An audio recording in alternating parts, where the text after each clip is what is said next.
Today, will humans talk to their solar arrays, or will arrays enslave us like Borg? Welcome to the Clean Power Hour. I'm your co-host, Tim Montague, and welcome to my co-host, John Weaver, the commercial solar guy. Hey, Tim, how are you? That was a great opening. I like that. I certainly want to talk to my solar array, but I also don't want to have my brain hijacked. So we're talking about Neuralink today. It's not a common subject related to the solar industry.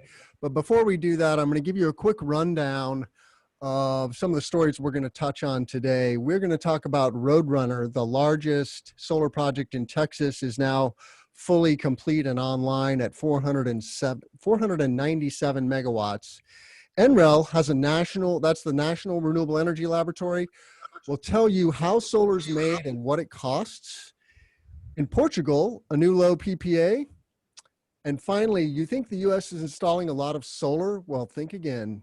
China is installing more than 3 times more solar per capita than the US. The Clean Power Hour is brought to you by Continental Energy Solutions, solar and storage experts. We're Illinois' largest solar installer, and now we're working across the Midwest and looking at projects on the East Coast. So if you're looking for an EPC or solar installer, please reach out to me on Twitter, TG Montague, or by email, tmontague@cesnrg. Okay, John, we are going to dive into one of your stories, which we've touched on a few times prior to today, but it's worth another visit because batteries are all the rage. And as you and I know, they are the holy grail of renewable energy. Most people are going to touch batteries in the EV world first, but tell us about your story on Tesla Skunk Works, and I'm going to share my screen here in a second. Yep. So we have definitely touched on the Tesla Skunk Works. This is a continuation of their work with Robert Dahl. He's a Canadian researcher. He put out about a month ago this updated document with a new battery that's anodeless. So it's got a lot more energy in it, and or a lot more energy density. So you can, in the same space, you can fit about 40% more electrons, so to say. And so as continuing this, it's going into Battery Day very soon. And so we here on this blog, we're probably on this podcast, we're probably going to cover Battery Day for you folks and tell you what happens at Tesla. And, you know, again, we've already talked about this. So we talked about the fact that this specific research is this anodeless product that's going to go another, they're extending its length, extending its age. And something that's 40% denser means the car can go further. But what's really interesting is, you know, everybody's always swinging at Tesla. And we have 2 specific tweets that I put out this week. And I wanted to share those because they're, you know, it's people talking about what Tesla's doing, and it kind of gives some credence to the value of what's going on there. And so first is a tweet that was put out, and it's the top one that's right underneath your document here. And this is of the designer who helped make the first Model S for Tesla. He now works for a new company, and this company's name is Lucid.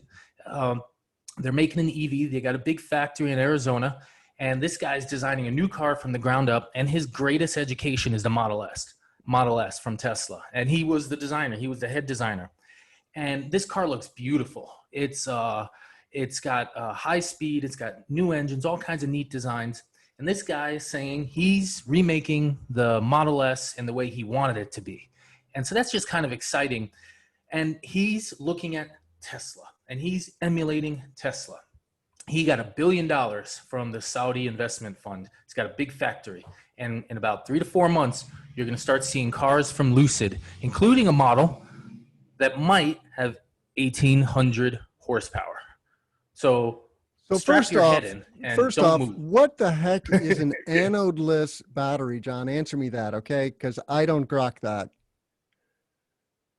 Okay, so I'm not a battery guy. I just read a lot. So there's 2 main chunks of a battery. There's, it's sort of kind of the piece, the way I envision it, is that you have this electrolyte, which is where all the electrons kind of move through and hang out and where the charge is. And then you have the anode, which is a solid material that the electrons move through to get in and out of the battery and into the environment, which is in our case, a wire. And that anode has been very expensive and very heavy, and it's very big. And it's just a second component that you need in the battery. And so these guys have come up with a battery that literally doesn't have this chunk. And so not only is it significantly larger, not only can you fit more energy in the same space because you no longer have the transportation chunk. It's like getting rid of the roads. It's like being able to get your food, opening up your front door, and Domino's Pizza is right there. You don't have to go on the roads. It's right there. The anode is kind of like the roads. It gets you to the Domino's Pizza. So not only is it lighter, it's also going to be cheaper because there's a lot of expensive hardware in these anodes. And so now they're saying anodeless battery is becoming a possibility. Right now, the product is very, very young. It can only be recharged 200 times. Obviously, we need like 10,000 for a car, 5,000 for a car, once a day, twice a day for a decade. But it's progressing. What's interesting is there's another tweet. It's on our document right next to it. It's of a battery that's pitching 40% growth. Just hit the news this morning. The company's going public. It's of a battery that they're projecting 40% density, and they're saying, hey, we're going to jump all over Tesla. And they're going at it from a completely different way. In fact, they're not even fully talking about how they're doing it, but just more people chasing Tesla, chasing this skunk work. And, you know, it's having this person to aim for, a new competition. It's all pretty good. So that's why we should talk about the skunk works from Tesla every once in a while, because everyone else is aiming for it. And you just want to see what people are looking at. Yep.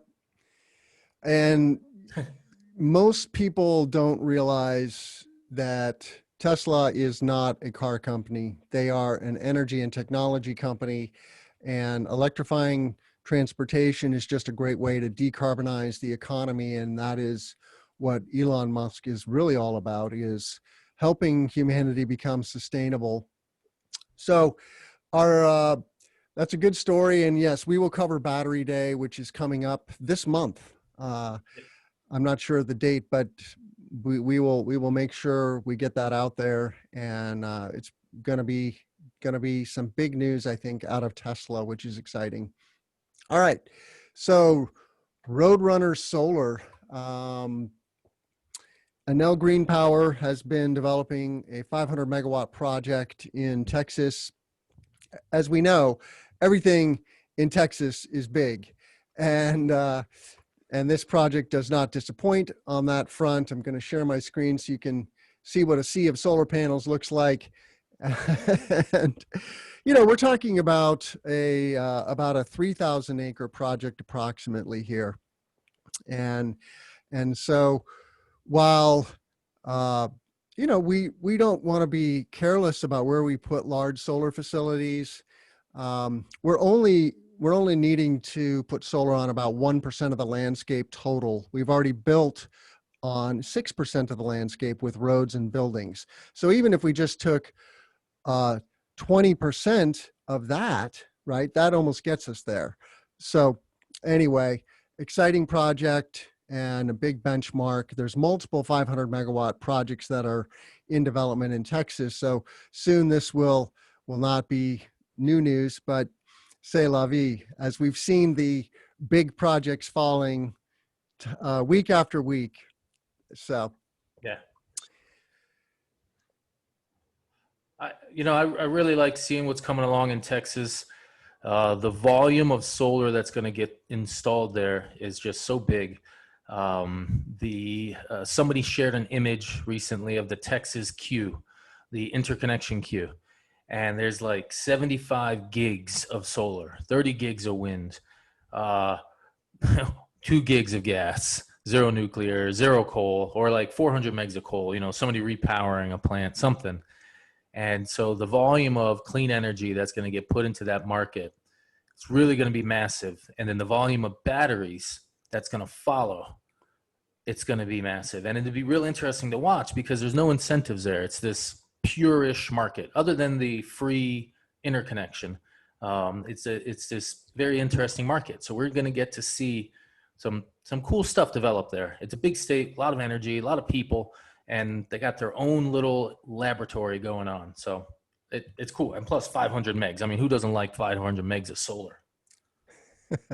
Well, speaking of big, you have a story on your website here.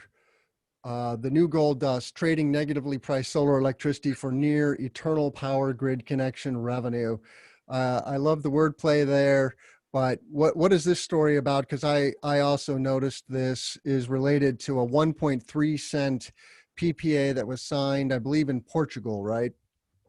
Yes, sir. Yes, sir. So Portugal set a new record for lowest signed PPA, 1.315 cents per kilowatt hour, 1.1 euros per megawatt hour, and or 11 euros, pardon. And what's really interesting though is the signing of itself. And Jenny Chase from Bloomberg Energy said it best: does not represent the cost of generating the electricity at all. The variables that are in the Portugal market are so different, and it's kind of related to the article about the Gulf, uh, Midwest, or sorry, Middle Eastern Gulf states versus India. The dynamics, the differences in this Portugal auction. The gold dust is actually owning the right to an interconnection for decades on, because after the first 15 years are up, you have a chance to make money for 40, 50, 75 years. And apparently in Portugal, there are very few interconnection positions. Owning the rights to that in and of itself, it's worth something. So one could argue that these record bids were really about buying the rights to have the connection. And now they're going to figure out how to make money from the connection, because you can make more money than just this little chunk of electricity. And technically, the piece that was bid, the record low price, was only 10 megawatts out of about 700 megawatts worth of solar. So, it's an aberration. It's a neat little headline number. I love showing it off and talking about it because it teaches. But yeah, you're not buying solar for 1 cent just yet. I'm curious. I was just looking at that story on a site called Renewables Now, and it says that the South Korean firm Hanwha QCells, which is a well-known solar panel manufacturer, managed to secure 6 of the 12 lots, or 315 megawatts in total. So is QCells offering PPAs? Is that what they're saying? So QCell, so QCell's bids actually included energy storage as well. Those numbers, and they actually paid for the right to have energy storage connected to the grid. So QCell secured solar plus storage for their bids, and they're actually paying money for the rights to have it. Um, But are they becoming like a Canadian Solar where they're vertically integrating and developing solar projects? Seemingly, at least here, it seems like they were doing some bidding, Yeah. because I mean, they're a large company. I've written about them before. They have many, many divisions, including development, manufacturing, hardware. They make the machines that make solar panels within one of their groups. So Okay. have multiple layers. They make silicon, polysilicon. So they are already vertically to some degree. Hmm. This is very good chance, because I have heard their name associated with their bid multiple times. So yeah, that's a good observation. Very interesting. Very interesting. Well, I think I'd like to segue to a somewhat related story. This is about a topic we've also touched on before, and that is the size of solar modules. 800 plus watt modules are now coming. But what's really going on is that they're just making the solar panels physically bigger. The panels aren't getting necessarily much more efficient. And I'm going to share a series of stories here, but PV Magazine has a 3-part series on this topic. Um, and you and I have talked about six plus 100 watt modules. Well, now they're 800 plus watt, and they're getting as big as a sheet of plywood. They're getting as heavy as 100 pounds. They're approaching 100 pounds. I think of a solar panel as a 50-pound device. So they're really pushing these boundaries. But what do you think about this, John? Is this Is this newsworthy, or is this just a marketing tactic by the solar panel manufacturers to sell more panels? Well, so first off, I'm this optimist guy, so I think everything that everyone does is cool and awesome, and it's coming, and change is coming. Um, but I'm unsure yet about where it's going to settle out for the right size panel. Because first off, I wasn't expecting to see this change. I wasn't expecting to see the Trina Vertex have two pallets exactly fill up the back of a shipping container. Um, and 800 from Riven, you brought up last week that 800 watt panel doesn't even optimize the back of a shipping container. It's like 7 feet wide or something. And it's like, yeah, there it is right there. And or it's, I guess that's a Jaw Solar, not a Riven. But with that, I don't fully get that one yet. You're right. I've thought about it later and like, wow, what are they going to do with that? How are they going to make use of it? Because the efficiency isn't higher. And above 50 pounds, at least in the US, 50 pounds, OSHA says a panel is a 2-person carry. So that's the limit. I learned that recently reading Solar Power World Online. And I was like, oh, that's interesting. You definitely have a 2-person carry here. 100 pounds is a healthy 2-person carry. Yes, it Um, is. Yeah, maybe robotic installation. I'm of the opinion that this is hype, and it's logical hype on the manufacturers, and of course they have to be careful about the logistics side, about making it practical also for the installers, and for the logistics of shipping. So I think what we're seeing is just a lot of variety coming into the market in the large solar panel world, and the dust is not going to settle for a little while. We also see, of course, bifacial modules becoming more and more popular, and you'll see that topic coming up more often. I'm going to be doing a podcast with Array Technologies. They're all about bifacial, even though they're a racking company. They're really hammering on the bifacial, and the Roadrunner project, I forgot to mention this, is a bifacial module project, I'm pretty sure. It So is. the tipping point is being crossed in multiple directions. And then there's also the cell technology, John, like PERC or mono PERC is one of the dominant technologies, but there's other technologies like HIT that Panasonic is going after very hard. And, it's anybody's guess whose horse is going to become the winner there, right? Yeah, there's, cell size is evolving upward right now. Everybody's moving to M6 and M12, which is 166 millimeters or 212 millimeters. That's going on. The Europeans, via Meyer Burger as a leader, are coming out with a 10 gigawatt heterojunction solar industry, which is really an extension of the Panasonic HIT, except their version of it. There is change. I saw something interesting from Huawei. Huawei expects roboticized installation and O&M on a certain percentage of their projects by 2025. So, maybe we're thinking about installation and module size and module weight all wrong because we're thinking about human beings. And Huawei is already thinking about robots in 2025. And in somebody's lab, there are robots installing solar panels. So I'll tell you this, I'm absolutely entertained by it because I like looking at whiz-bang spec pages and all kinds of stuff.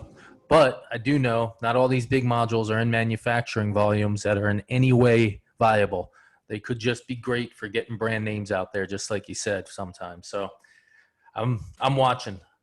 Yep.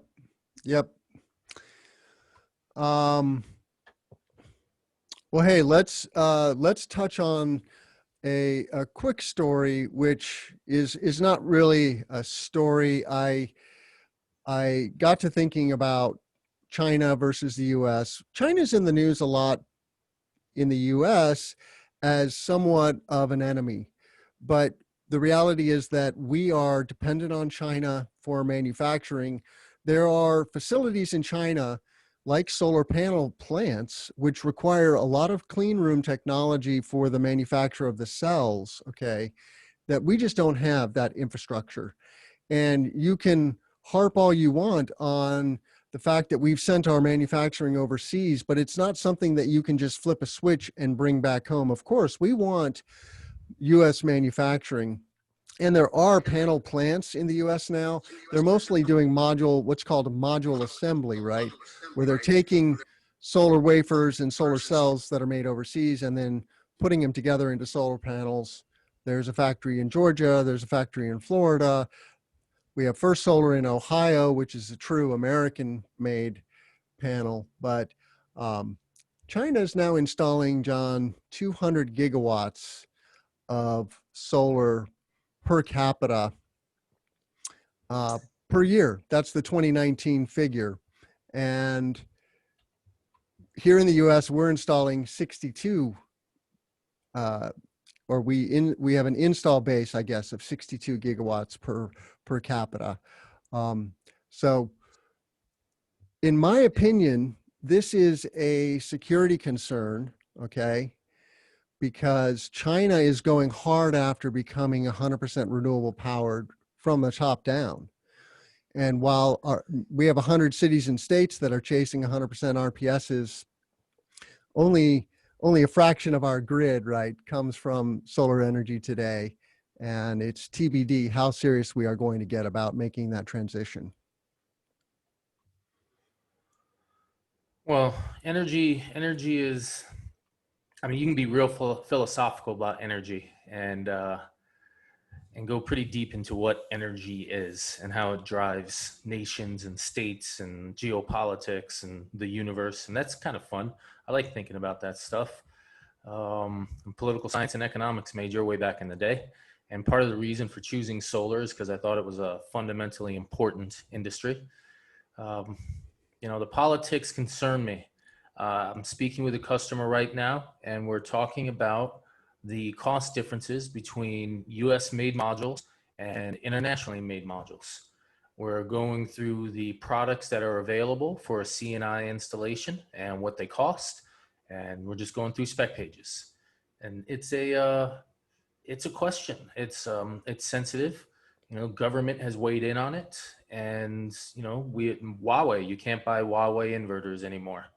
And I don't know how it's going to happen.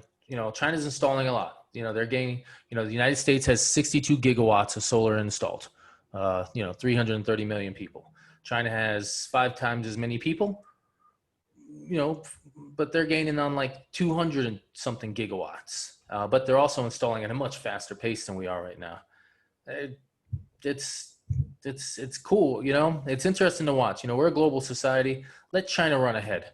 It's, it's kind of like, California ran out first, did all the research, built the things first, cost a little more. Now Texas is exploding because of the work that California did. The US and Germany invested a lot, have done their installations. Now China's taken it over, but China is leading to the world growing, and because they're making it cheaper for everyone else. So I'm okay with that. We trade paper money that we make up, and we get solar panels from them. Those solar panels aren't going anywhere. So it's a big thought. Energy is important. We're in a politically important industry. So we're going to cover a couple of more Elon Musk stories here. Forgive us, but Musk is the visionary of our times. He's making a big splash, primarily the last couple of weeks because the stock has been going through the roof, and they just accomplished a stock split, a 5-to-1 split, which makes the stock more affordable. It doesn't change the valuation of the company at all, but there's a psychology there. But they did a public showing of Neuralink this week, which is the story on screen, showing how Neuralink is working inside a pig. And that was my cold open. Will we talk to our solar arrays? What this technology will eventually allow people to do, now they're testing it in pigs, is to talk to the Internet of Things and directly communicate, basically telepathically for all intents and purposes, if it works. And but they showed some live pigs that had had these devices installed in their brains. They also showed pigs that had had the device installed and then removed and were seemingly healthy. And then they showed a normal pig with no surgery. So Gertrude here has been wired up with a Neuralink, and as she's sniffing around in her pen there, that's triggering neurons in her brain, right? Because she's pulling in senses through her, and then her brain is lighting up, and that's what the Neuralink is recording here. Where is this going to go, John? This is part of the human species turning into one creature that dominates the universe and brings us back to the Big Bang. So first off, we've been doing this connection via machines for 10 plus 15 years. People can thought control limbs. We probably have our fighter jets direct connected into some of our pilots. We already have heads-up displays which follow your eyes and your body movement and already anticipate that kind of stuff. So now all we need is a little tiny touch here and there. And I'm not a conspiracy theorist, but I do know explicitly that our military works very hard to be technologically advanced, and they stay quiet about it. And if we've been able to meld man and machine for a few $100 off the shelf with appendages, replacement appendages, then we've been able to tie together a $50 million to $250 million airplane with military individuals. So we're going to do a lot. We're going to, Mech Warrior. Did you ever play Mech Warrior when you were? I was a kid. I played Mech Warrior, and that's where I'm not familiar with that. No. You're in a robot shooting stuff, and there was a Shock Jocks. That was a great movie from the 80s. I remember when I was a little kid, and people climbing in robots and tied into it. Well, we're going to want to, because we'll be better. And you know what? Some dude on Wall Street's going to do it, and he's going to make $1 billion, and then 1,000 people on Wall Street are going to do it, and they're going to make $1 billion, and then video gamers and artists, and it's just going to spread because we're creatures that use technology. Yeah, sorry. To play devil's advocate here, and before I do that, check out what Elon Musk has to say on YouTube about Neuralink. Basically says if we can't beat them, join them. And he's referring to artificial general intelligence. The way to tame AGI, in Musk's opinion, is to meld with the technology and become what is known as transhuman. And there's a whole movement out there. I don't know a whole lot about it, but if you Google transhumanism, you will see that there's a whole ecosystem of people studying this. Who will we become?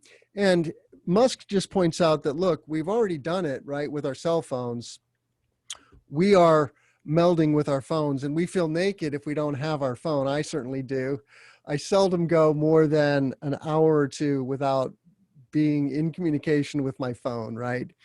And now it's just going to be in a chip in our brain, and we will be communicating directly to the internet. And that could be a good thing, but it could also be a scenario where then somebody hacks you and potentially controls you.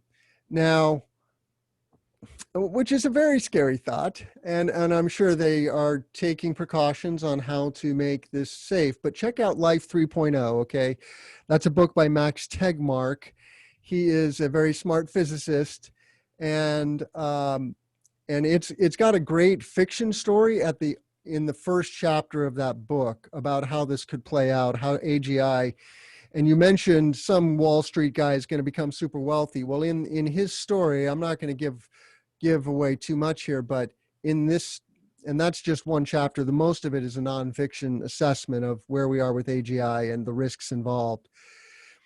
The AI creates a company that is a media company that makes movies, among other things, and it just becomes a revenue machine, and it becomes independently the wealthiest, most powerful entity in the world. And, so once the machines become better at making the next generation of machines than we humans are, that's when you get that vertical takeoff, right? It can iterate so fast. It takes us weeks or months to iterate technology. Well, the AGI will be able to do this in microseconds, and it gets very smart very fast, and that's what causes the explosion. So watch out. Um, I also want to talk about Musk going to Germany. He is visiting the Gigafactory in Berlin, and I will show you a mock-up of that. It's just a beautiful thing. What is interesting about Tesla is they are not just going after energy, they're going after manufacturing, right? And figuring out how to be a better manufacturer. Every one of their gigafactories is like a whole new machine, and they are truly wanting to become experts at manufacturing. And Musk thinks that, for example, you might be able to make automobiles 1,000 times more efficiently than we currently make them. And he's quoted saying that. So here you see Gigafactory Berlin with that beautiful ginormous solar array on the top of it. But Musk is also visiting a biotech company here. And this biotech company is going to be making RNA. It's a company called CureVac. And Tesla apparently is going to manufacture some of this machinery, which is fascinating but makes sense to me, right? It's just another manufacturing problem from Musk's perspective. So much of it is. I mean, I think that's kind of one of the tricks of our renewable industry. And our renewable industry is different than the extraction of resources industry. They had to constantly search for new material. They have to fly it around the world. And, you know, the solar industry and battery industry is dependent on the manufacturing industry or the extraction industry first. We have to get the goods out. But then we don't move the goods. We move the goods to a factory. The factory turns them into the final fixed, beautiful thing, and we use that. That's a little different. You know, that's why the solar industry, the modules have gotten so cheap, so fast. They have advanced. Oil is the same oil that it's been. The gasoline, the cleaning of it's gotten a little better. But modules, that's why they're beating coal. There's no coal 2.0. Clean coal is fake. Modules are real. And that's a manufacturing thing. It's cool to hear Elon talk about that with his factories. His alien dreadnought is what he says his battery, his Terafactory is going to be. It's an alien dreadnought that just shoots out battery cells faster than bullets. That was his analogy way back in the day. I love that analogy. Faster than bullets. Sometimes I forget when I'm sharing the screen and when I'm not, but I was also looking at the story on this Tesla stock split, which also happened. And that's, you know, we humans, we are such herding animals, John. It is almost silly.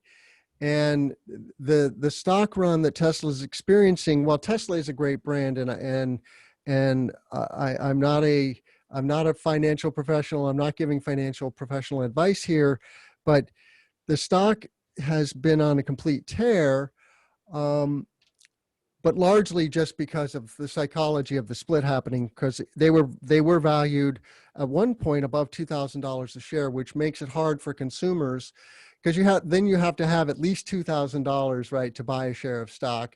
And if you split that 5 ways, then you have a much cheaper stock. And the psychology is, oh, now I can afford it, and more people are going to get in the game. Tesla is apparently also raising money right now with their stock.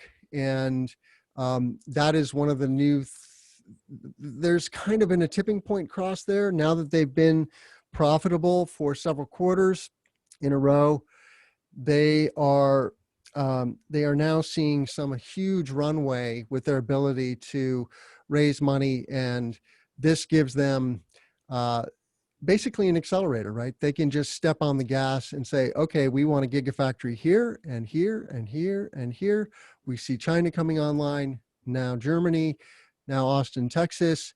What's next? I'm sure that there's at least half a dozen other gigafactories that are planned in the pipeline, and we just don't hear about it. Yeah, they just extracted $5 billion of cash, and $5 billion bucks, man, that's a lot. It took, I think they got like 2 to 4 billion, somewhere in that range, of financing for the Chinese facilities.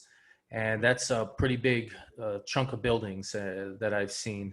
And so now they have another 5 billion coming, and that comes on the result of them being worth like $200 billion now in the market, and Elon being worth like, whatever he's worth. And so that's cool. We can get $5 billion to build 2-3 factories, at least starting it, and then they'll get later financing from someone else.